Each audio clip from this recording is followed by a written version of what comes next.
Welcome to the James and Heather Show. I'm Heather Dawn. And I'm James Guay, and we're dishing out sex, love, and relationship advice. Without all the sexual snobbery. Got enough of that in the world. So today we're going to be talking about dating a narcissist. Ever date one? I have. I have. Plenty of time. Ever been raised by one? Ever have one as a boss? Yes, that's right. Yeah. I think it's important because the word narcissistic personality disorder and narcissism has become very pop culture, and in a good way on some levels because we're recognizing it now, right? We're recognizing it's not okay. We have too many Trumps in the world with all this bravado that destroys relationships and people. Yes, and of course the flip side is that like the word codependency, it just gets flipped around like a Kleenex, and suddenly everybody's codependent, and suddenly everybody's a narcissist. Well, there's a little bit of truth. Everybody is a little bit narcissistic. Right? Exactly. We keep talking together, don't we? Well, it's like we're twins. Don't repeat what I say. Okay. Don't repeat what I say. So healthy narcissism. We like to differentiate between healthy versus unhealthy versus extreme narcissism, right? Because not everybody fits the diagnosis for narcissistic personality disorder. Say that again. Woo! Say that again. That is a mouthful. Try spelling it. Oh my gosh, we always misspell it, don't we? By the way, it's not even that we're not highly educated individuals. Yeah. Narcissist and misogynist. I add like extra consonants in all of those. Every time, and spell check is like, yeah, I don't think so. So healthy narcissism, what do we mean by that, right? We all have narcissistic needs for validation, needs for love, attention, recognition. And you're self-reflective with healthy narcissism. You know how to take for personal responsibility and accountability. Right. And you have a strong sense of self that's not based on the needs of others. Right? Or others' validations. Yeah. Your sense of self is irregardless of whether someone is like that, but you're also not harmful with that sense of self. Exactly. Okay. So it's important to acknowledge each of us need validation, support, all that kind of stuff. And that's different than unhealthy narcissism, right? Which is really dipping into the difficulty. Disorder. Yeah, well, the difficulty to empathize with other people, to understand or care about who they are. They tend to sort of intellectualize people's experiences versus really more deeply understanding. Right? Exactly.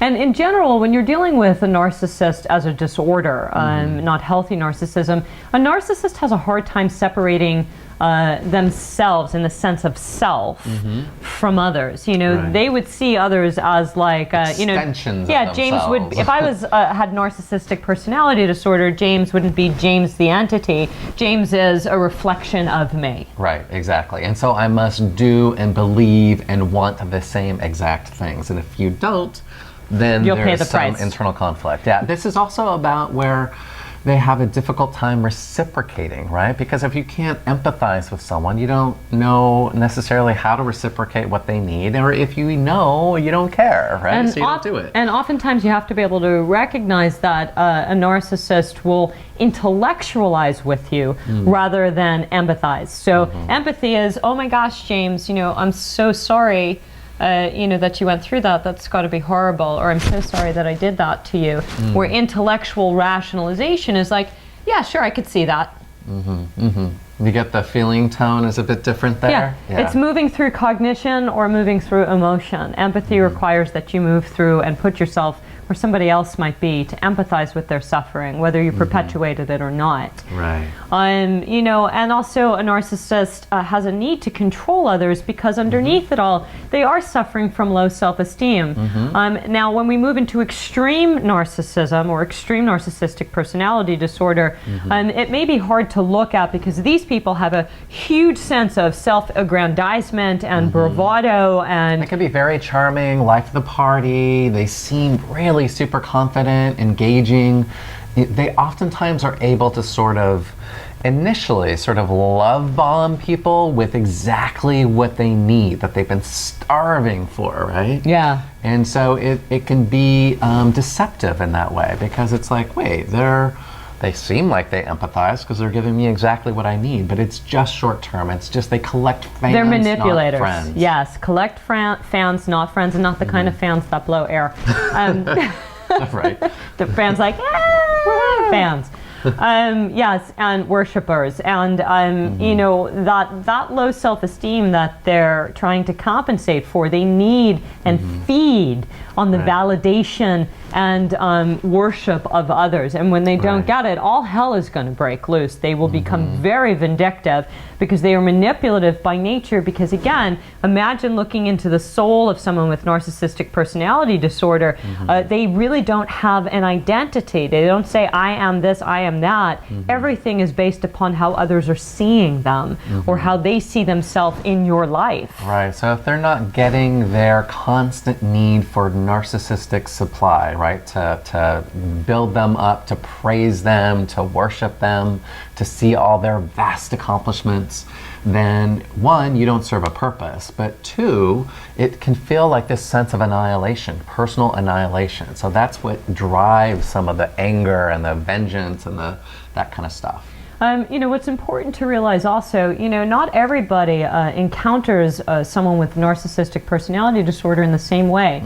So, for example, highly sensitive people or empaths, healers, however you want to phrase yourself, in that realm, unfortunately, and in a sick cosmic joke, wind up in relationships with narcissists more often than not. Now, in the work world, if the narcissist is the leader, the odds are they've purposely chosen that person, knowing full well that they will be in control and demand. When the dating world, it's sort of the same thing, because when you look at a highly sensitive person or an empath, they function in a world of vulnerability, in a world of malleable borders and boundaries. And their sense of self-worth could come from giving people what they need, taking care of other people's needs, sometimes makes at their them expense, feel better. Saying they.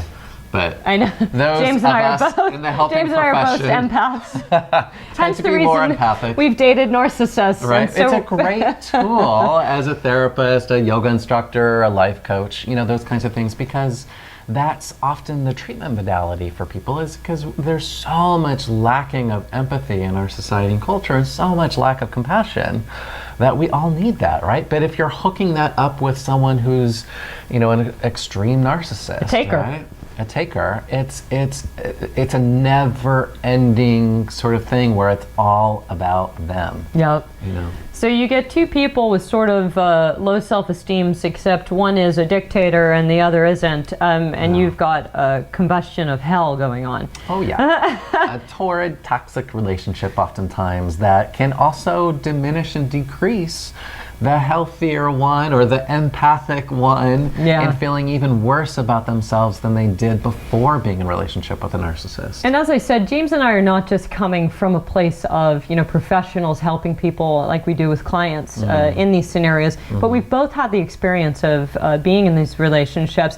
And, you know, I'm laughing because I've spent an immense amount of time bawling my eyes out, crying, feeling worthless, having to go to my own therapist in therapy, do my own soul searching. And so I can laugh about the very, very painful experience of having dated narcissists repetitively. And, you know, again, I'm laughing about it now because I've got space from it. But there was no part of that journey that was enjoyable. And I want to be really clear, but you know you're starting to heal when in fact you can laugh a little bit about it, and also recognize and try to stop yourself, finding the discipline not to do it again, because knowledge without disciplined action is useless. Right. So we need to have an awareness when we're coping with, you know, being in a relationship with someone like this. We need to have that level of awareness of what characteristics are part of being narcissistic, so that we take it less personally, because ultimately it's really not about us. And it's so easy them, to say, you know. But it's true. It is about us. When you've made the choice to be with someone in a narcissistic personality, who has a narcissistic personality disorder,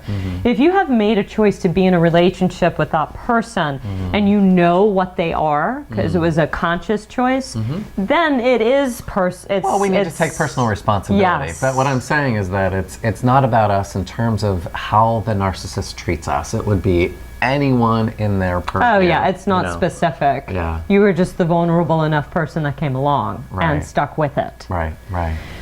You know, and of course, dating someone with narcissistic personality disorder can impact your entire life. Oh, yeah. You know, I personally experienced severe depression from that. You know, not the kind that needed medication, but, you know, it affected how I socialized. It affected, it made me hopeless. I was wondering, you know, I was living in my health suffered from it. Absolutely. We can feel like we're going crazy because our version of reality is like trumped by, no pun intended, by someone else's craziness, right? Yeah. Yeah, so it's like, you know, oftentimes tactics like gaslighting are used by narcissists where, you know, your realities, you start to really question your own sense of intuition, your own sense of reality. It's like, did they just say this person who I thought loved me? And then if you ask them about it, they'll deny it, reinforcing your doubt. It's called gaslighting. It's a really nasty little narcissist tool. Trick. Yeah, yeah. So, you know, again, the impact can be very, very, you know, severe in terms of our self-esteem, our self-worth, our sense of knowing who we are and functioning well physically, emotionally, health, you know, and sometimes, you know, especially with covert narcissists. Covert? It can be where we see sort of the wizard behind the curtain, whereas everybody else sees this magnificent, charming, you know, lovely person, but we get all the injury and we get all the sort of abuse of the relationship. So know that you're not in it alone, that there are people that get this, that understand this. Not all therapists get it, not all people get it. Because also too, you know, narcissistic personality disorder is extremely difficult to treat because a narcissist will oftentimes, if they're sitting in therapy, try to sabotage the therapist. Oh yeah. Yeah. Right? Yeah, or, you know, again, they often don't come to treatment on their own accord. Sometimes it is an ultimatum by a relationship, a family member. Yeah, or they come in saying, you know, they've lost a lot of jobs. I need to figure out how to cope with all these stupid people in my life, all these people who are ridiculous, because of course, again, they prop themselves up, they have disdain for others, they only hang out with people that they determine to be good enough to be with. Yep. Yeah. Anyway, you know, coping, you just need to become aware. You have to accept that you can't change them.